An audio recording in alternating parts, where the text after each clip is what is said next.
ವೈರಿಗೆಣ್ಣೆ ಎಂಬ ಮಾತೆ ಸುಳ್ಳಾಯ್ತು. ಅತ್ತೆ ಹೃದಯದಲ್ಲೂ ಕೂಡ ಅಮ್ಮನ ಗಂಡಾಯ್ತು. ಬೊಂಬೆಯಾಟ ಆಡುತ್ತಿರುವ ಬ್ರಹ್ಮ ಬರಹವನೇ ತಿದ್ದಿ ಬರೆದು ನೋಡುತ್ತಿರುವ ಮಾನವೀಯತೆಯೋ. ಚರಿತೆಯ ಪುಟಗಳ ತಿರುಗಿದರು ದೊರೆಯದ ಸುಂದರ ಕಥನವಿದು. ಇಂಥ ಬಂಧನವು ಇರಲಿ ಶಾಶ್ವತ ಎನ್ನುವ ಬಯಕೆಯಿದು. ಮಮತೆಯ ಹರಕೆಯಿದು ಅನುರಾಗದ ಸಂಗಮವೋ.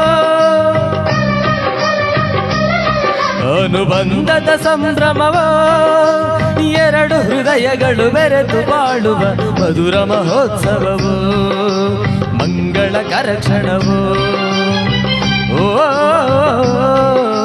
ಶುಭದ ನವೋದಯವೋ. ಹರುಷ ಶುಭಾಶಯವೋ. ಅನುರಾಗದ ಸಂಗಮವೋ.